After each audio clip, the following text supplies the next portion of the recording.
Hello, I'm Katrina with the Palm Beach County Library System, and this is A Novel Idea.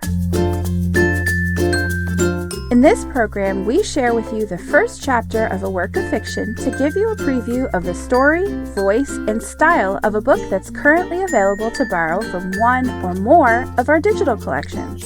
It's kind of like watching the pilot episode of a new TV show. If you can't wait to find out what happens next, you can check it out with your library card by following the links below. Don't have a card yet? Sign up for a free temporary e-card that will give you access to all of the library's online resources by clicking the registration link. The Testaments was written by internationally best-selling author Margaret Atwood and published by Nan A. Talese Doubleday. This sequel to The Handmaid's Tale is a co-winner of the 2019 Man Booker Prize. It takes place 15 years after the events in that story. This selection would make a great choice for fans of The Water Cure by Sophie McIntosh, The Parable of the Sower by Octavia Butler, or Vox by Christina Dalcher. This book is available now as an ebook and an e-audiobook from the Cloud Library Express Collection. And now, The Testaments.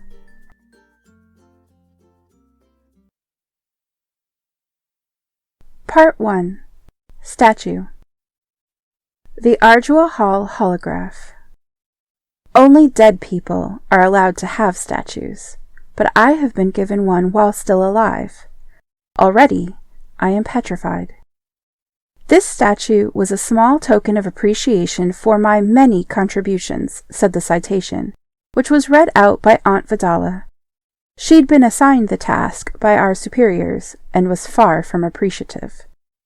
I thanked her with as much modesty as I could summon, then pulled the rope that released the cloth drape shrouding me. It billowed to the ground, and there I stood.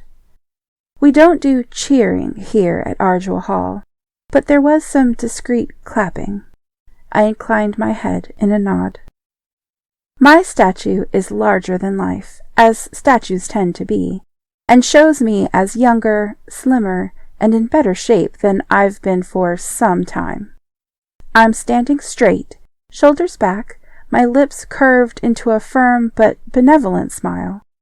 My eyes are fixed on some cosmic point of reference understood to represent my idealism, my unflinching commitment to duty, my determination to move forward despite all obstacles.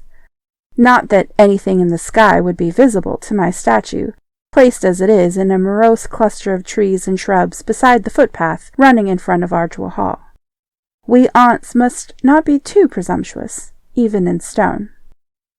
Clutching my left hand is a girl of 7 or 8, gazing up at me with trusting eyes.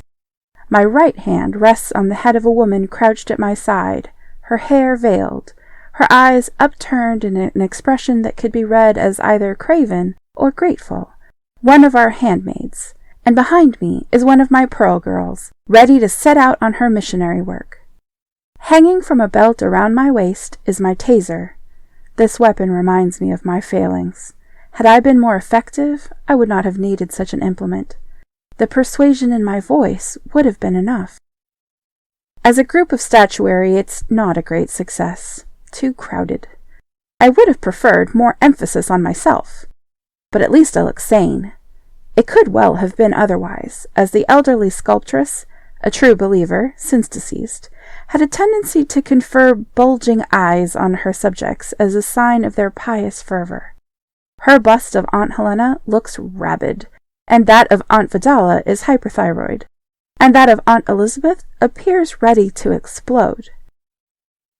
At the unveiling, the sculptress was nervous. Was her rendition of me sufficiently flattering? Did I approve of it? Would I be seen to approve? I toyed with the idea of frowning as the sheet came off, but thought better of it. I am not without compassion. Very lifelike, I said. That was 9 years ago. Since then, my statue has weathered. Pigeons have decorated me, moss has sprouted in my damper crevices. Votaries have taken to leaving offerings at my feet, eggs for fertility, oranges to suggest the fullness of pregnancy, croissants to reference the moon. I ignore the breadstuffs, usually they've been rained on, but pocket the oranges. Oranges are so refreshing. I write these words in my private sanctum within the library of Ardua Hall, one of the few libraries remaining after the enthusiastic book burnings that have been going on across our land. The corrupt and blood-smeared fingerprints of the past must be wiped away to create a clean space for the morally pure generation that is surely about to arrive. Such is the theory. But among these bloody fingerprints are those made by ourselves, and these can't be wiped away so easily. Over the years, I've buried a lot of bones.